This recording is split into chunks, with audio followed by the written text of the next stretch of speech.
Olá pessoal, tudo bem? No vídeo de hoje vou falar sobre o arquétipo de Reia. Estou seguindo uma sequência aí de falar de Gaia, falar de Reia, falar de Deméter, falar de Hestia, falar de todas as deusas que eu puder desde o começo. Porque são arquétipos, padrões de comportamentos aí que a gente pode ativar em algum momento das nossas vidas. E vou recapitular um pouquinho esse mito, né, da Reia, porque eu tenho que anteceder um pouco e falar de outros. Lembra que do caos já gerou Gaia, de Gaia gerou Urano, Gaia casou com Urano e gerou 12 titãs. Um desses titãs era Cronos, que foi lá e destronou o pai, Urano, castrou o pai Urano, conseguiu assim libertar os 12 titãs. Esses titãs saíram e Cronos ficou reinando sobre esses 12 titãs. E aí Cronos foi lá e prendeu os monstros de volta dentro de Gaia. E aí, para manter o seu reinado, Cronos foi lá e arrumou uma parceira, arrumou uma companheira, que era Reia. E aí Reia e Cronos tiveram filhos, né? Tiveram aí 6 filhos. Mas tinha uma profecia que Cronos estava bem preocupado, que falava que Cronos seria destronado por um dos seus filhos. E com isso, Cronos passou a devorar todos os seus filhos.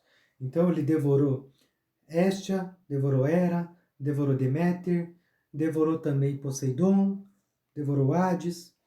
Ele também pensou que tinha devorado Zeus.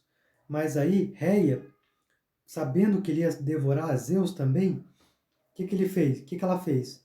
Ela embrulhou numa pedra em volta de um pano e deu essa pedra embrulhada no pano para Cronos devorar.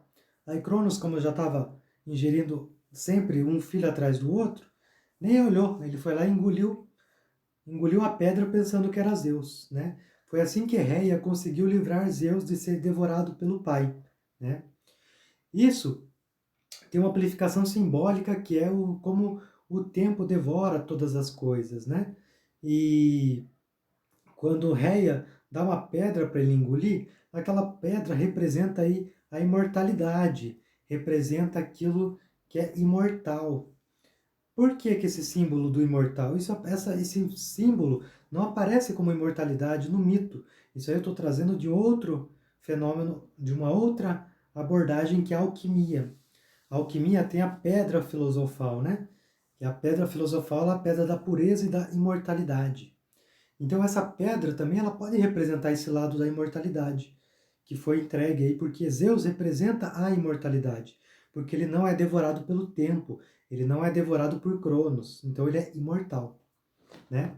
E em outras aí religiões e outros contos aí tem esse simbolismo da pedra como algo que é sagrado, algo que é um altar, né? Então tem esse aspecto de divindade também na pedra. Mas Zeus depois ele é escondido aí depois de escapar de ser devorado, ele é escondido por Reia numa caverna, né? Essa caverna representa o útero de Gaia, né? A gente falou de Gaia também num outro vídeo aí. E com isso Gaia providencia que as duas ninfas cuidem dele, né? Façam aquele Zeus crescer forte e saudável.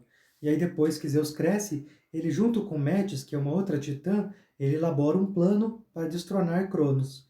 E assim ele consegue destronar Cronos com a ajuda de Metis. Tá bom, pessoal? Eu não vou aprofundar mais nos detalhes, mas eu queria voltar a atenção para Reia. Reia é um arquétipo que está subvalorizado. Não aparece nem no... Ela pouco aparece na psicologia, ela pouco aparece aí nos mitos. Reia é uma figura que não apareceu muito.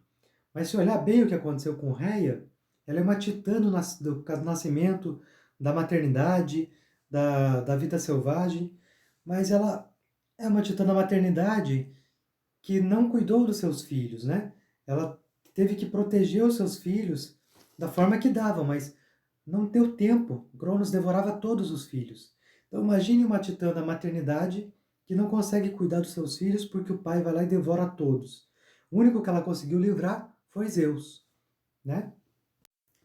Com isso, a titã da maternidade é um arquétipo da mulher que ela gera, ela dá à luz, mas ela não consegue cuidar dos seus filhos, não consegue ter estrutura para cuidar dos seus filhos. Esse mito representa a questão do tempo, o quanto ele devora as pessoas, mas não focou no contexto de Reia, né? Imagine as mães aí, elas têm seus filhos no mundo, mas o tempo devora todo mundo. Todo mundo vai ser consumido pelo tempo. Mas Reia, ela queria proteger os seus filhos mesmo da questão da mortalidade, né? E foi assim que Reia conseguiu fazer Zeus escapar do fenômeno do tempo. Mas para o arquétipo da mulher, isso é impossível escapar do tempo, né? Então, como que isso se configura na mulher, nos humanos, nas pessoas, né?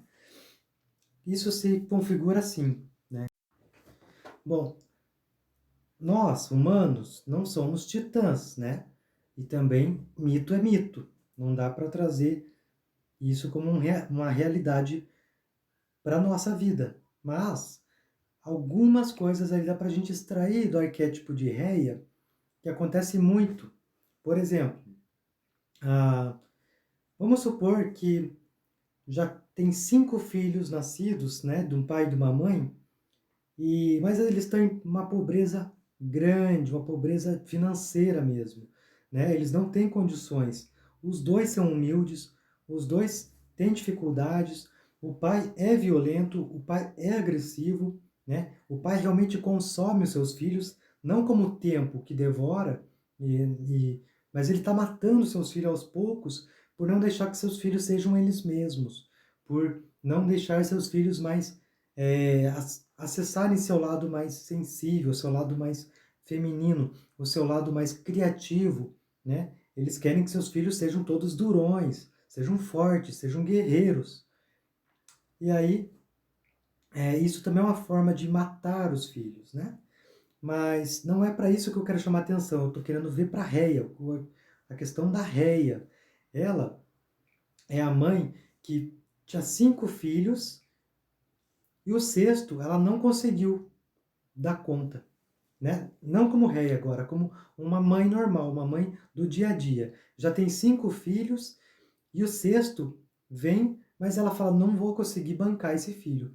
Né? Mais um filho vai faltar para os outros. Eu preciso dar um jeito, eu preciso proteger os outros. E ela não pode abortar, né? Por conta da lei. E aí ela vai e pede para a avó cuidar, né? Ou leva o filho para adoção se ela não tem uma avó, não tem uma mãe, né? E aí ela pode encaminhar esse filho para adoção. Ou, por exemplo, esse pai devorador pode separar da mãe, pegar os filhos para ela e sumir com os filhos para si. E com isso a mãe fica abandonada, sem os filhos, sem o marido, e tem que dar um jeito, né? De refazer sua vida e tudo, e o pai sumiu com os filhos.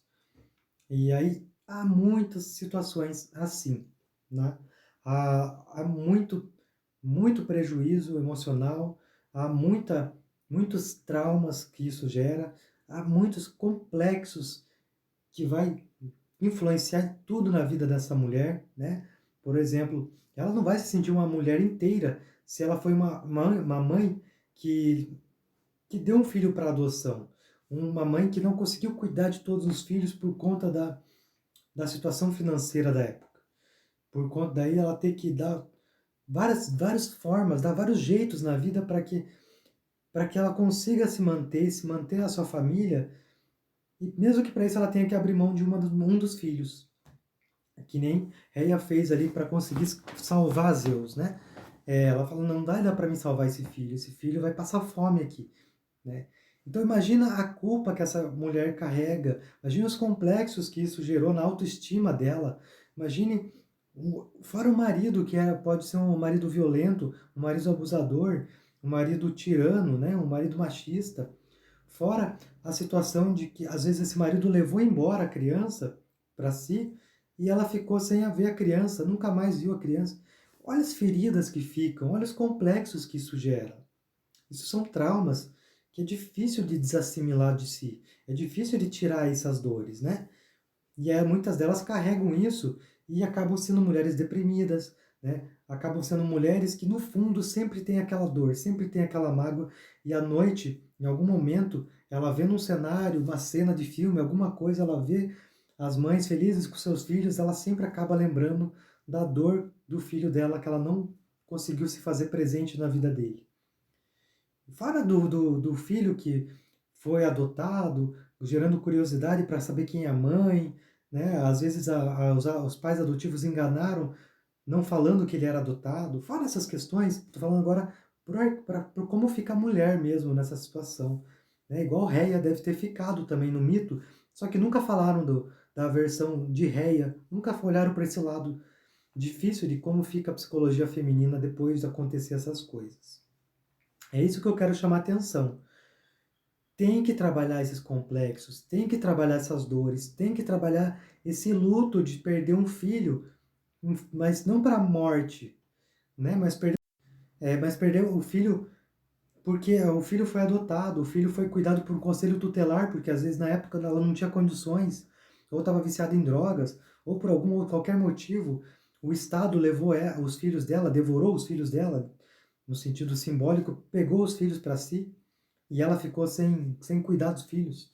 Então imagina como fica a cabeça, né? Tem toda aquela questão sagrada de mãe, da mãe ser sagrada, a mãe ela que ampara, ela que nutre, ela que gera, ela que cuida, ela que protege. Como fica a cabeça de uma mãe que não fez esse papel de cuidar, de ficar junto, estar presente, educar? Então, é muito difícil. Então, tem que trabalhar esses complexos nessa mulher que passou por essas situações, passou por esses arquétipos de réia, né? É, por isso que eu estou trazendo esse assunto, porque é importante a gente falar. Construir uma rede de apoio aí, falar sobre essas coisas, falar sobre esses cenários, porque isso gera muito problema, tanto para o filho como para a psicologia dessa mulher. Ela sempre vai ficar com esse buraco dentro dela. Tá bom, pessoal? É muito importante falar disso. Esse é um arquétipo um pouco mais difícil de falar, um pouco mais dolorido e sofrido de falar. Mas tem que trazer esses sentimentos à tona, tem que trazer essas situações, tem que ser conversado, tem que ser trabalhado, tem que trazer auto-perdão nessas situações, tem que resgatar o amor próprio, tem que resgatar a feminilidade, né? Tem várias formas de trazer isso de novo, né? À tona e trabalhar isso de uma forma mais profissional, né? Para olhar aquilo, para ver que ela não é um monstro, aquela mulher não é um monstro. Existe formas de trabalhar aquelas emoções que foram difíceis, aquelas dores, e ela conseguir sair inteira desse processo, sair renovada disso. E aí, na terapia, esse é o trabalho que a gente vai fazer. Tá bom, pessoal? Obrigado por assistirem até aqui. Eu queria falar desse arquétipo de Réia, que é bem pouco falado aí. E eu queria dar essa versão de como eu estou vendo o arquétipo de Réia, tá? Obrigado, pessoal.